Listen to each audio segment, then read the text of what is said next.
আমার স্ত্রীর জন্মদিন ও বিবাহ বার্ষিকী ঘটা করে পালন না করলে সে রাগ করে।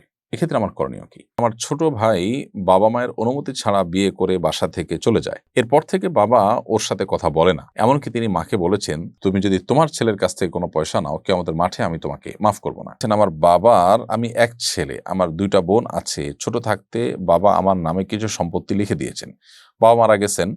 আ এখন আমার নামে লিখিত সম্পত্তির অংশ থেকেও কি আমার বোনেরা পাবেন?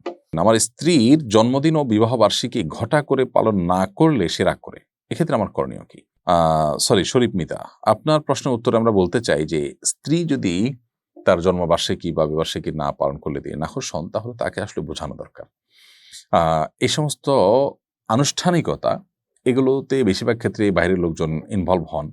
সেক্ষেত্রে আপনার স্ত্রীর সৌন্দর্য তারা অবলোকন করেন, সেজেগুজে তাদের সামনে নিজেকে উপস্থাপন করেন। এটা একজন আত্মসম্মান বোধ সম্পন্ন নারী, যিনি বাস্তবতা বুঝেন। অন্য পুরুষরা তাকে দেখে কি চিন্তা করেন, সেই বিষয়টি যিনি জানেন, তার আসলে এ ধরনের কোনো বিষয় তার কোনো আগ্রহের জায়গা বা শখের জায়গা থাকতে পারে না বা শখের বিষয় হতে পারে না। সেজন্য আপনার স্ত্রীকে আপনার বোঝানো দরকার। সেই সাথে জন্মদিনের সাথে ধর্মবিশ্বাসের একটা বিরাট সম্পর্ক আছে জন্মদিবন উদযাপনের সাথে। তো সেটা তাকে বোঝানো দরকার। আহ যদি একান্ত আপনি না বোঝাইতে পারেন, সেক্ষেত্রে আপনি স্ত্রীর এই রাগের কাছে মাথা নত করে আপনি এই কাজগুলো করতে বাধ্য নন। তিনি রাগ করে থাকতে পারেন। অন্য কোনোভাবে আপনি তাকে কনভিন্স করবেন। তারপরেও আপনি আপনার অবস্থানে অটল থাকবেন। তবে চেষ্টা করবেন তাকে বুঝিয়ে আপনার আ আপনার যে অপারগতার জায়গাটা সেটা তাকে বোঝানো এবং সে জায়গায় নিয়ে আসা। আমার ছোট ভাই বাবা-মায়ের অনুমতি ছাড়া বিয়ে করে বাসা থেকে চলে যায়। এরপর থেকে বাবা ওর সাথে কথা বলে না। এমনকি তিনি মাকে বলেছেন, "তুমি যদি তোমার ছেলের কাছ থেকে কোনো পয়সা নাও, কিয়ামতের মাঠে আমি তোমাকে মাফ করব না।" আমার পরিবার খুব ঋণের মাঝে আছে। তাই মা ওর কাছ থেকে নিরুপায় হয়ে টাকা নেন। এতে কি মার গুনাহ হচ্ছে? ভাই এনামুল হাসান, আপনার ছোট ভাই অন্যায় করেছেন, মা-বাবাকে না জেনে বিয়ে করেছেন।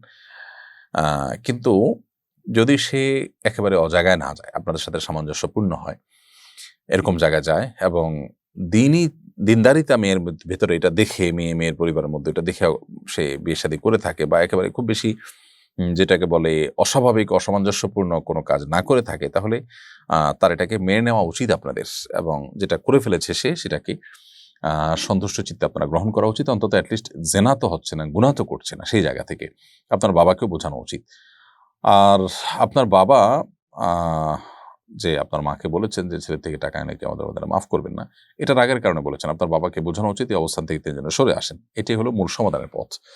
আ এর বাইরে আপনার মা অবশ্য স্বামীর নির্দেশ অমান্য করে সন্তানের কাছ থেকে টাকা নেওয়া উচিত না। সেক্ষেত্রে আপনার মা এবং আপনার বাবাকে কনভিন্স করবেন, বোঝাবেন, আল্লাহর ভয় দেখাবেন যে মানুষকে ক্ষমা করলে আল্লাহ তাকে ক্ষমা করেন, তাকে বোঝাবেন।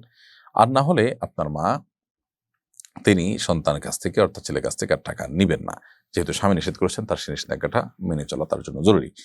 একান্ত নিরুপায় হয়ে গেছেন, তখন জীবন রক্ষার প্রয়োজন হলে ভিন্নতা। সাধারণত সেরকম সিচুয়েশন হয় না। স্বামী আছেন, স্বামী নিশ্চয়ই দেখভাল করছেন, ভরণ-পোষণ দিচ্ছেন এবং আপনার আরো সন্তান আছে। এইজন্য আ এই আপনার মায়ের জন্য স্বামীর নির্দেশ লঙ্ঘন করে ছেলের কাছ থেকে টাকা নেওয়া উচিত হবে না। তবে মায়ের টাকা নেওয়া বন্ধ করার চাইতে বাবার অবস্থানটাকে পরিবর্তন করাটা বেশি গুরুত্বপূর্ণ। কারণ আত্মীয়স্বজনের সাথে, রক্ত সম্পর্কে কারো সাথে এভাবে দূরত্ব তৈরি হয়ে থাকুক, এভাবে ডিভাইডেশন থাকুক, পার্থক্য থাকুক, ইসলাম সেটা চায় না।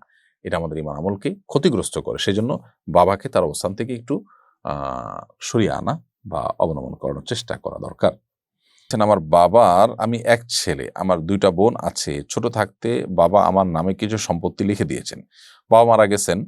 আ এখন আমার নামে লিখিত সম্পত্তির অংশ থেকেও কি আমার বোনেরা পাবেন?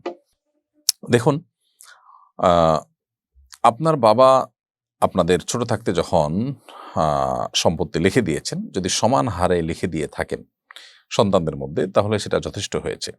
আর যদি হেরফের করেন, কাউকে বেশি কাউকে কম দিয়ে গেছেন, কারো প্রতি পার্সিয়ালিটি করেছেন, তাহলে সেক্ষেত্রে ওইটা দিয়ে এখন ব্যালেন্স করে সমান করতে হবে। বাস এটুকু। যদি সেটা না করে থাকেন, তিনি সমান হারে দিয়ে যান, জীবদ্দশায় উপহার হিসাবে দিলে সমান হারে দিবে। সেটা দিয়ে যদি তিনি যান, ইনশাআল্লাহ এখন আর আপনাদের ওইটা নিয়ে কিছুই করতে হবে না।